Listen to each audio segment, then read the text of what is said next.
तो आप लोग को मालूम है 23 सितंबर को इम्तियाज जलील ने औरंगाबाद से तिरंगा रैली निकाला था मुंबई के लिए। आज जो है सभा को संबोधित करते हुए उन्होंने लोगों से ना क्या कुछ बोला इस वीडियो में देखेंगे। अस्सलाम वालेकुम व रहमतुल्लाहि व बरकातहू। क्या हाल है? उम्मीद करता हूँ खैरियत से होंगे। आप सभी लोगों को कहता हूँ इस वीडियो में खुशामदीद। चैनल पर पहली बार आए तो प्लीज़ चैनल को सब्सक्राइब करके बेल आइकन पर प्रेस कर ले। काफ़ी इंटरेस्टिंग वीडियो, तो आप लोग इस वीडियो को शुरू से लास्ट तक जरूर सुनिएगा। ये वीडियो को शुरू करते हैं, गुफ्तगू बरकरार रहेगा। अब आप लोगों के दरमियान में इम्तियाज जलील साहब आप लोगों के दरमियान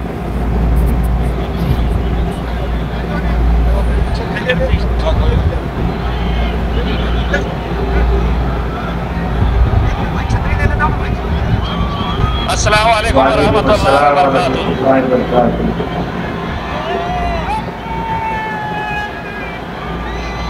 अगर हमारी आवाम पानी में भीग कर यहाँ पर इतने घंटों से बैठी है तो हमारा भी फर्ज है कि हम आपके साथ वैसे ही खड़े रहें। हमारे लिए अल्हम्दुलिल्लाह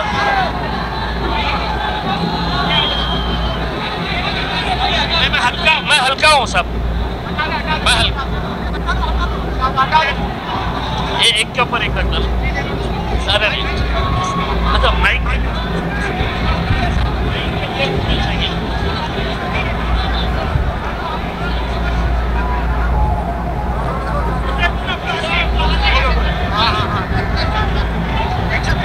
मैं शायद जिंदगी में ये मंजर कभी भूल नहीं सकता कि मेरी माएँ और बहनें भी बारिश के अंदर पानी में इस तरीके से बैठी हुई हैं। हम न जाने कितने जलसे हम करें, लेकिन ये मंजर मैं जिंदगी में कभी नहीं भूल सकूंगा कि इतनी बुजुर्ग छोटे छोटे बच्चे और नौजवानों का जोश। अल्हम्दुलिल्लाह मेरे भाइयों, यही वो मोहब्बत है जो आज हमें ताकत दिलाती है। यही आप लोगों का जोश है, जज्बा है, जिसने आज महाराष्ट्र के अंदर ही नहीं पूरे हिंदुस्तान के मुसलमानों के अंदर एक नई ताकत, एक नई उमंग और एक नई पहचान दी है। और वो पहचान ये है कि चाहे कितनी भी ताकतें तुम लगा ले, हम किसी से डरने वालों में से नहीं है। आपने देखा है, मेरे लिए दिक्कत ये है कि ये मीडिया वालों की परेशानी ये है कि 23 तारीख के दिन जब हम आए थे यहाँ पर इतना बड़ा काफिला लेकर, तो एक चैनल वाले ने ये बताया था कि ये पाकिस्तान नहीं है, ये बांग्लादेश नहीं है, ये मुंबई है। पाकिस्तान तुम जाओ, बांग्लादेश तुम जाओ, ये भारत देश हमारा है। जितना तुम्हारा है उतना हमारा है। ये जमीन किसी के बाप की जागीर नहीं है। हुकूमतें आएगी, हुकूमतें जाएगी, लेकिन एक बात हम दोबारा, ये रिकॉर्ड कर रही है, एक बार हुकूमत को दोबारा कह रहे हैं, हमारे सब्र का इम्तिहान मत लो। हम हर चीज बर्दाश्त कर सकते हैं। हमारे नबी करीम सल्लल्लाहु अलैहि वसल्लम के खिलाफ गुस्ताखी किसी सूरत में बर्दाश्त नहीं की जाएगी। अभी तो सिर्फ एक झलक दिखाए थे, और अगर इसके बाद भी तुम अपने रवैये के ऊपर अड़े हैं तो चलिए हम भी तैयार हैं। कितना तुम क्या क्या करने वाले हैं। महज पुलिस की मदद लेकर हमें रोका जा रहा। मुझसे कहा गया कि नहीं, तुम निकाल नहीं सकते हैं, रैली निकाल नहीं सकते हैं, तुम्हें परमिशन नहीं दी गई है। मैं बोला, ए सुन, मैंने मांगा नहीं तुझसे परमिशन, मैं निकल रहा हूं। और हुकूमत की आंखों में आंखें डालकर मैंने ये कहा कि पहले तो मैंने जब ऐलान किया कि 23 तारीख को मुंबई चलना है, तो उस वक्त मैंने ऐलान किया था कि महाराष्ट्र के इतिहास में इतनी बड़ी रैली देखी नहीं गई होगी। लेकिन जिस दिन निकलने का वक्त आया, सुबह सुबह मीडिया वाले आए, तो मैंने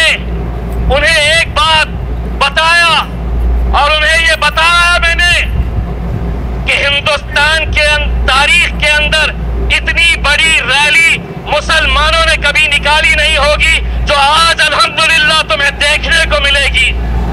यकीन मानिए मेरा इसमें कोई ये नहीं है। मैंने सिर्फ अपने हुजूर की मोहब्बत में, अपने नबी की मोहब्बत में मैंने सिर्फ आवाज लगाई और अल्हम्दुलिल्लाह काफिला बढ़ता गया और ऐसा बढ़ा कि पुलिस वाले मुझसे खुद पूछ रहे थे इतने आए कहां से।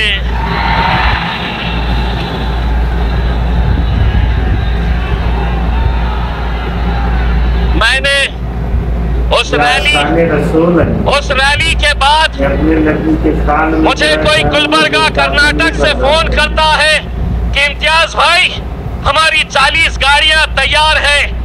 कोई उत्तर प्रदेश से, कोई गुजरात से कहता है कि आवाज दो हम पहुंच जाएंगे। आज मैं हुकूमत को आवाज दे रहा हूं, सुधर जाओ।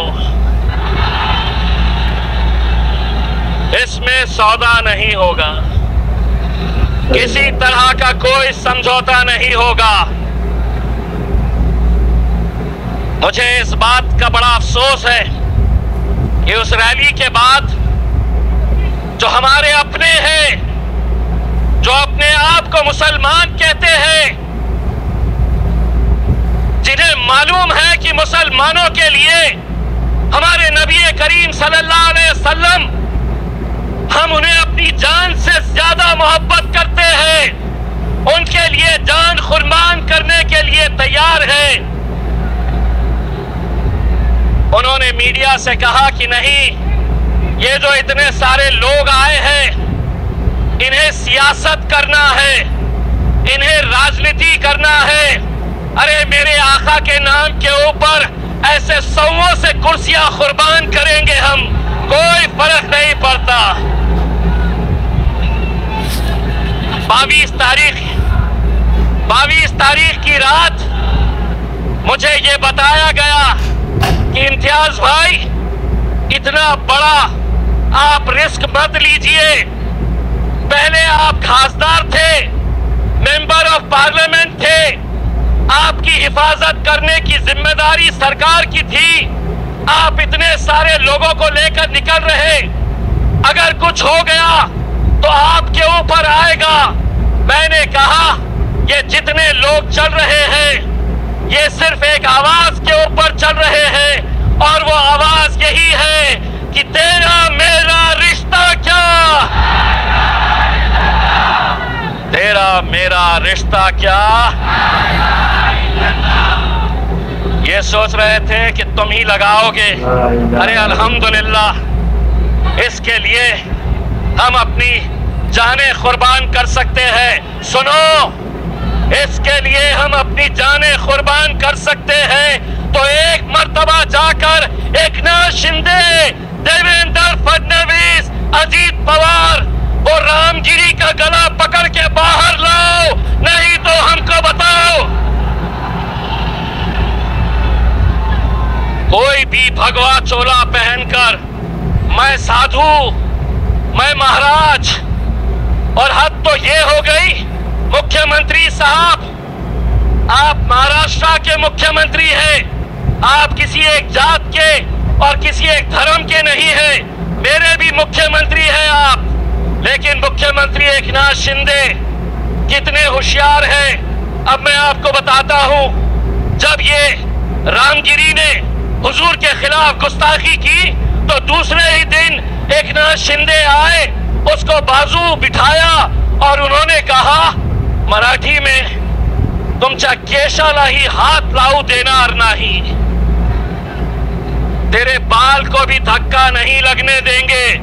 2 दिन पहले मैंने उसकी तस्वीर देखी तो पता चला वो तो गंजा है, टखला है, बाल ही नहीं है।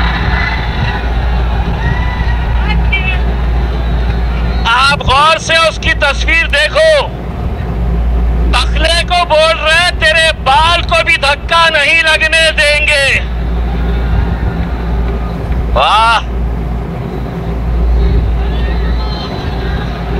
आप समझे ये कौम मुर्दार हो चुकी है, इनमें जान बची नहीं है, इनके तरफ से कोई बोलने वाला नहीं है, इनकी तरफ से कोई आवाज उठाने वाला नहीं है।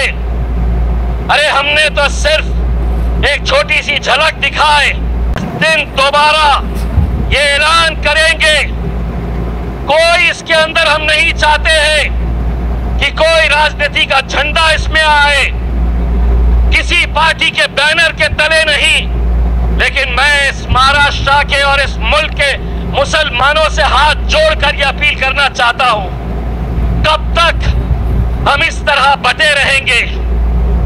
अगर आज इस हद तक बात पहुंच चुकी है कि हमारे नबी के खिलाफ भी अगर गुस्ताखी खुलेआम हो रही है और हम अलग अलग उसमें बटे हुए हैं, मेरे भाइयों, एक बार बाहैसियत मुसलमान हमको एक ताकत बनकर खड़े रहना है।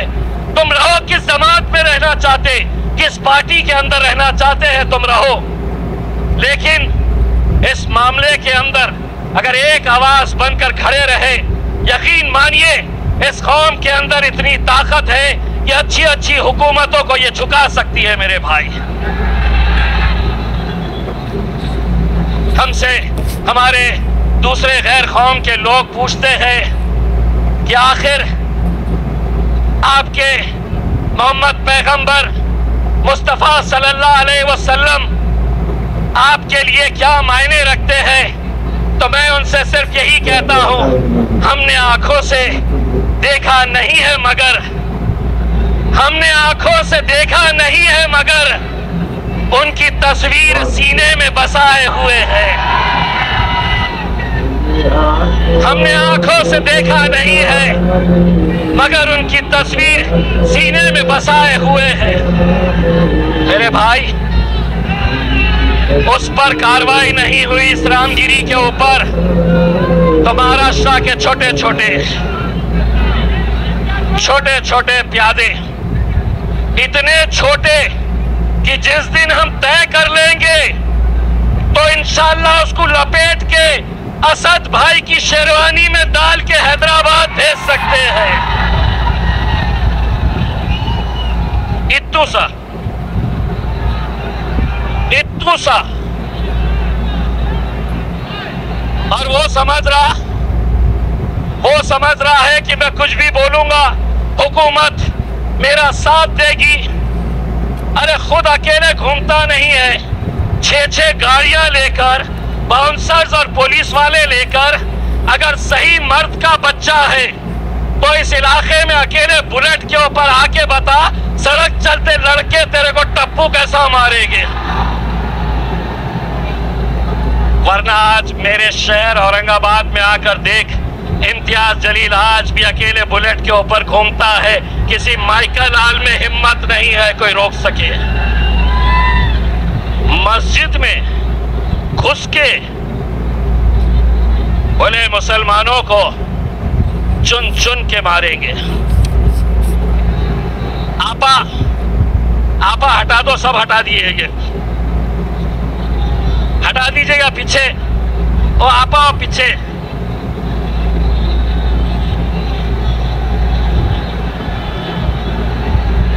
चलिए कौम के नाम के ऊपर थोड़ा भीग जाया जाए, कोई फर्क नहीं पड़ता है उसमें। तो इस तरह के बयानात होने के बावजूद भी मैं आज हुकूमत से ये सवाल कर रहा हूं, क्या इस तरह का बयान अगर हमारे मुंह से, हमारी जबान से निकलता तो शायद ये ग्राउंड छोड़ने से पहले खाकी वर्दी वाले आके हमारे सामने खड़े हो जाते। चलिए आप पे केस हो गया, चलिए आपको पुलिस लेने के लिए आई है। हम यही कहना चाहते हैं कि सियासत के अंदर अगर आप इतने घटिया तरीके के ऊपर आ गए हैं सिर्फ अपने राजनीतिक मफाद की खातिर, ये मुल्क हमारा है, ये मुल्क आपका है, हिंदू मुस्लिम सभी लोग एक साथ मिलकर रहते हैं, यही हमारी खूबसूरती है इस मुल्क की। लेकिन सिर्फ उस सियासी कुर्सी पर बैठने के लिए अगर आप इस तरह की घटिया राजनीति करेंगे, कुछ भी कहेंगे, कुछ भी बोलेंगे और आप ये समझेंगे कि हमें सुनना है, हम सिर्फ सुनने का काम करेंगे, तो एक बात फिर से सुन लो, एकनाथ शिंदे साहब, देवेंद्र फडणवीस जी, अजीत पवार, शरद पवार, उद्धव ठाकरे, नाना पटोले और पिल्लू तू भी सुन ले, पिछले 76 सालों से तुम लोग बोलते आए थे और हम सुनने का काम करते थे। अब मजलिस आई है, अब हम बोलेंगे और तुम्हारे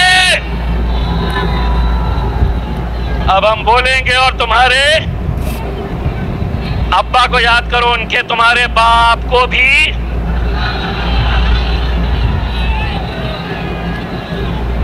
अब हम बोलेंगे और तुम्हारे, अबे सुनाओ उनको। मेरे भाई, मैं आज, मुझे इतना फख्र है, मुझे आज इतना फख्र है, मुझे आज इतनी खुशी है कि मेरे कायद बैरिस्टर असदुद्दीन अवैसी साहब जब होटल से निकल रहे थे तो उन्हें बहुत सारे लोगों ने कहा कि साहब बारिश बहुत तेज हो रही है, आज जलसा करना मुमकिन नहीं है। असद साहब ने पूछा कि वहां पे अगर 5 लोग भी होंगे, 5, तो मैं जाऊंगा, आंधी आए तूफान आए, मैं मेरी आवाम से बात करूंगा। ये जज्बा किसी में नहीं है मेरे भाई।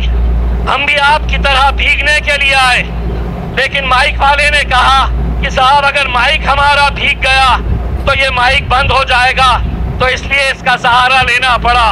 वरना ये तय कर लो, अगर आप धूप में बैठेंगे तो हम भी धूप में बैठेंगे, आप बारिश में बैठेंगे तो हम भी आपका बारिश में साथ देंगे।